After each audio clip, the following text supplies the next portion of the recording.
If you think you're bad, there is always someone badder. Well played, Bonin.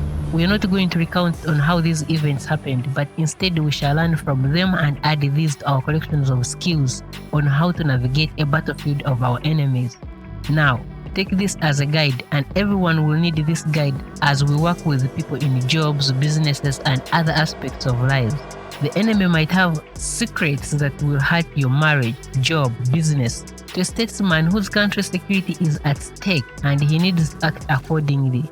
Even if you currently don't have such scenarios in your life, getting prepared for the future is one battle won, and you can also share this with your friend or someone who might need this guide. We shall be featuring in advice, schemes, and structures from our operations masters, the CIA. Now, let's begin. 1.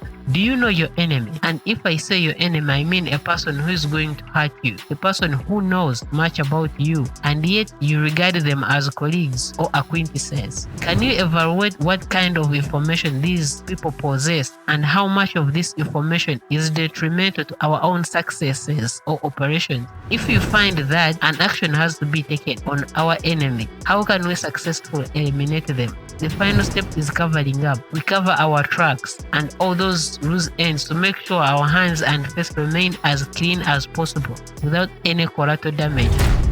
The target. You have to create a target's personal profile, and in this profile we need the details of the target, the information they possess, and the possibility of the execution or the success of our plan. For information collection and targeting profile, we refer to the briefing intelligence cycle of the CIA. And under collection, the information is collected overtly or covertly, and in overtly, information they share is public. These can be interviews they make, what they post on their social media handles, and any other public information we can collect. But if we want to get deeper, we have to be covert. We need to access more. We need to get into their accounts, and we see all the communication channels. For example, Jonathan Bartholomew, his media interviews about our business that was hurting our bottom line. And couple that with the recent scandals surrounding our business products and their safety, I have to say, Jonathan has to commit suicide.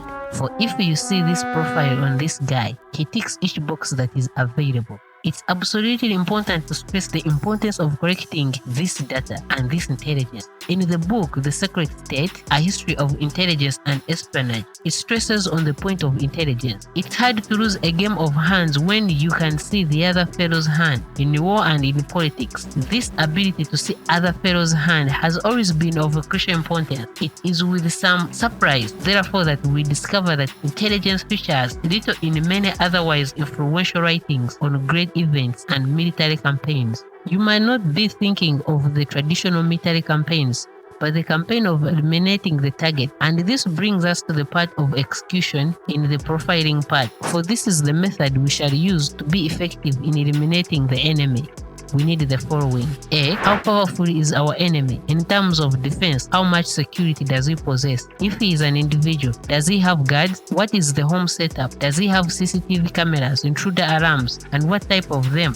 B. What is his status and sociability?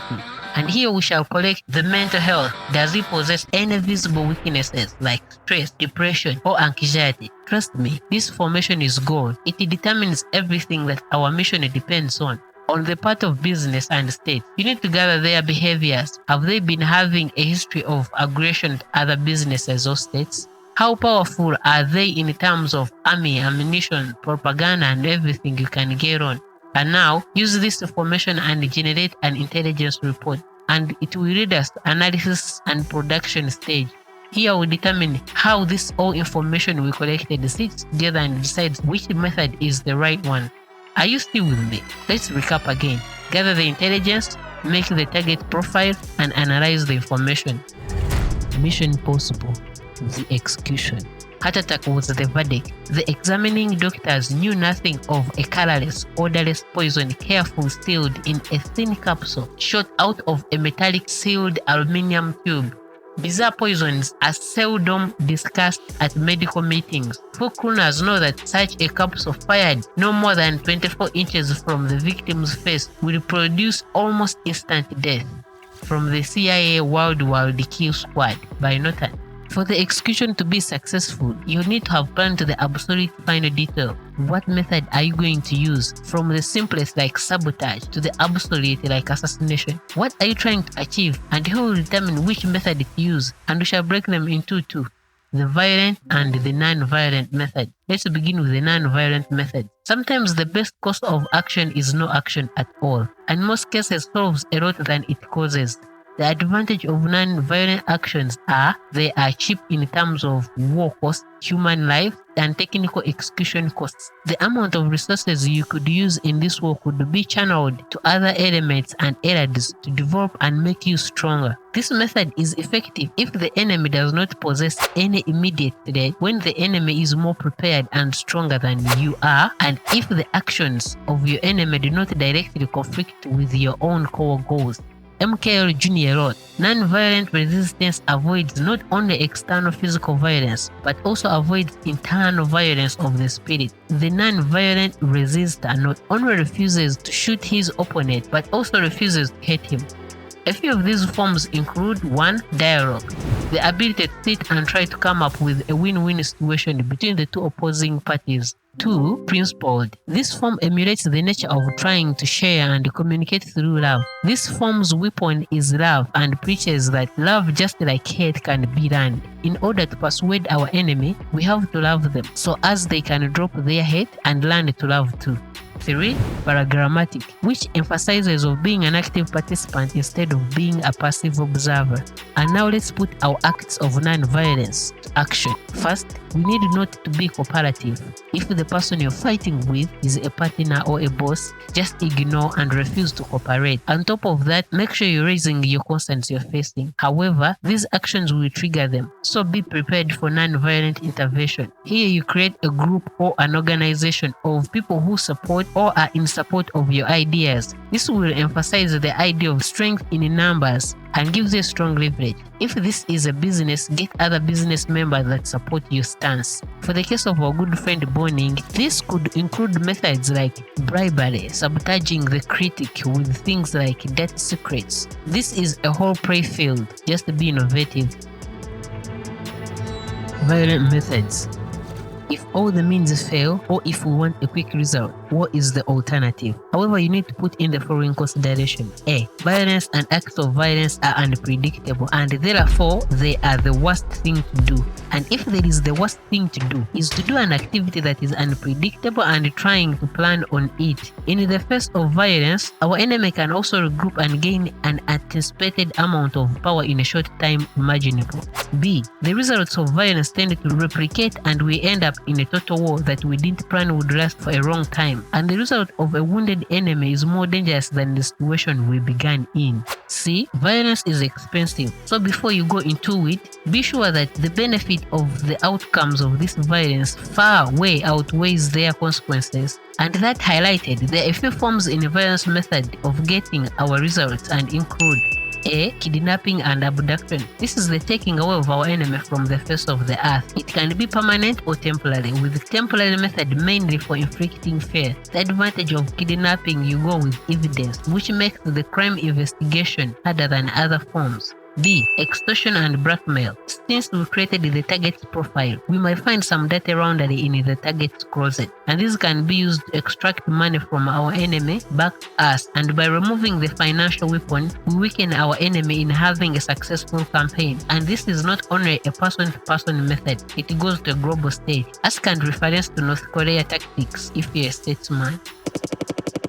The assassination, murder, war, arson, name it. These are intended to take the life or the lives of our target. It's the worst form of violence and the least effective, as it needs suspicion, intensive investigation, and planning. So do this if it is the last resort, and it will be my main emphasis on how to do it better. First, do it fast and quick as possible, and without a trace. If you're going to do it in public, move in quietly and swiftly, eliminate the target in a millisecond, and have a gateway standby. 2. Make it untraceable. Use the poison if you have a chance and look for untraceable poison. It should not even show up in a post-mortem report. It should be as if it was a heart attack. 3. Never make a report or a record on the execution, and the method of communication should only be face-to-face. If it includes paying the people, use cash as the only means necessary. 4. Make the plan simple. Complexes in planning increases the chances of failure and therefore should be avoided at every level. I can't illustrate the importance of the plan. Plan for every detail. When using an assassin, it should be mentally unstable and should never know other third parties of the organization.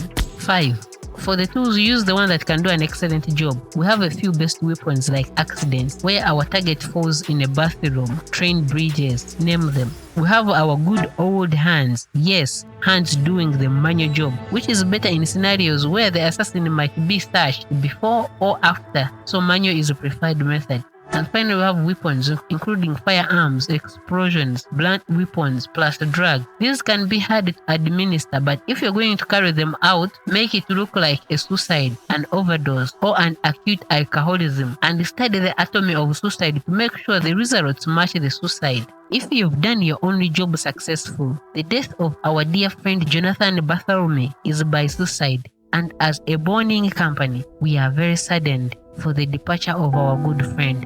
He has left a big hole in our heart, and his talents will never be matched. The after mathematics. You might assume our job is done, but no, this is half job done. First, there will be a few questions asked like, who was the enemy? What was the motive? Why was the victim having a personal problem? And other questions that might raise suspicion. We have come so fast, so we can't fail at this stage. If we planned properly, this is a walk in the park, and we shall use the following. 1. Propaganda. Our dear old propaganda. Thanks Western civilization for such a wonderful tool.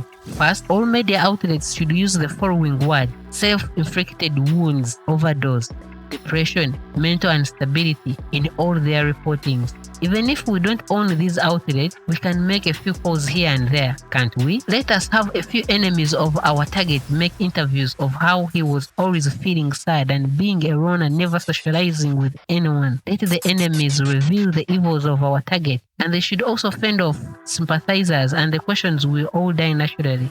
2.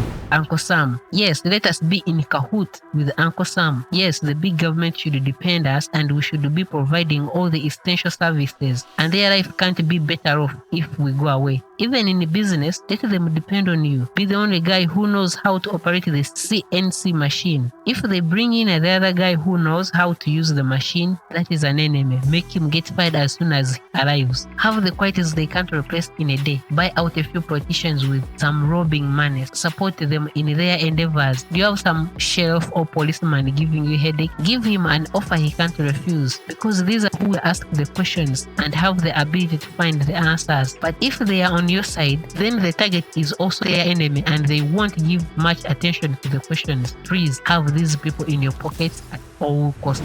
3. The campaigns. Even if you have the media and Uncle Sam in your pocket, there is still a problem of population. Masses are tricky and they can develop their own conspiracy theories, but don't worry, it is easier to persuade them. We have to bring in the campaigns. We have to support their cause. Hey black people, I heard you have problems with the police and employment opportunities. Don't worry, here are the condoms for you. These condoms are in all flavors and all sizes.